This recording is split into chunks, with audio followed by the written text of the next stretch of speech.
أفكار لخبيئات نفعنا الله وإياكم بها، وصلتني فأحببت أن تسمعوها.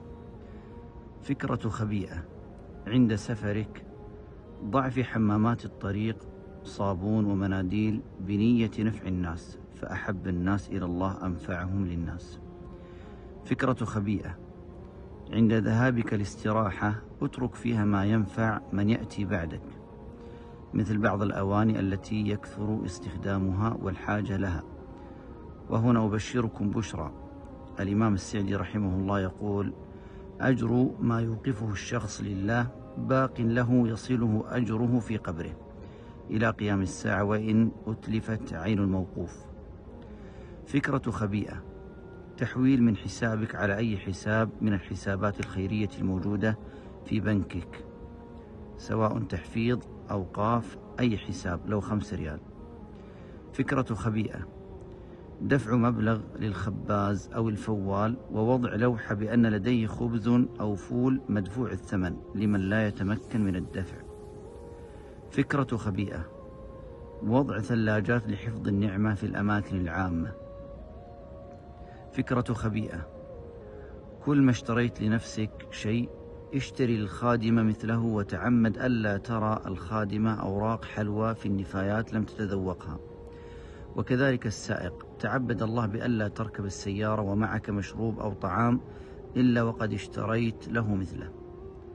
فكرة خبيئة: عند خروجك من المنزل خذ معك بسكويت أو كيك مغلف وعلبة ماء أو علبة عصير لتعطيها لعامل أو طفل محتاج، لتكن من أهل الحديث أن رجلا سأل النبي صلى الله عليه وسلم: أي الإسلام خير؟ قال: تطعم الطعام وتقرأ السلام على من عرفت ومن لم تعرف. فكرة خبيئة: عند سماعك بوفاة شخص تعرف أو لا تعرف ادع له بالثبات عند السؤال حتى يدفن. فكرة خبيئة: احرص على الأوقاف والصدقات الجارية عنك وعن أولادك وعائلتك.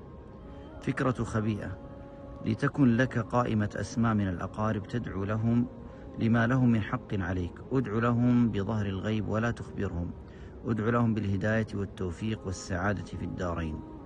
فكرة خبيئة: ادع لوالديك في كل صلاة في مواطن الإجابة في السجود وقبل السلام بالدعاء الوارد: ربي اغفر لي ولوالدي وارحمهما كما ربياني صغيرا.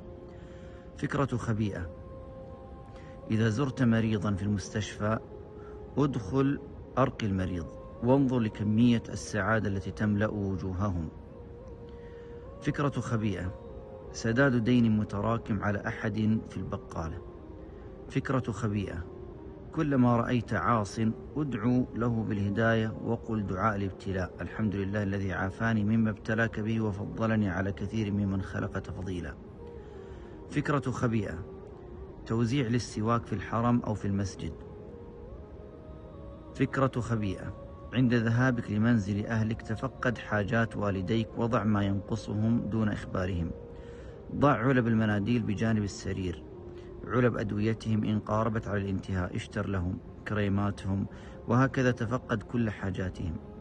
فكرة خبيئة: احرص على صلاة 4 ركعات قبل صلاة العصر بين الأذان والإقامة لتنال دعوة النبي صلى الله عليه وسلم بالرحمة، فهو القائل: رحم الله امرئا صلى قبل العصر 4. فكرة خبيئة: كل ما حزبك أمر ولا تعرف كيف تتصرف افزع إلى الصلاة وادع ربك أن يهديك وييسر لك. فكرة خبيئة: الدعاء لكل من يؤذيك ويخطئ عليك ويقصر في حقك واعف عنه ليعفو الله عنك.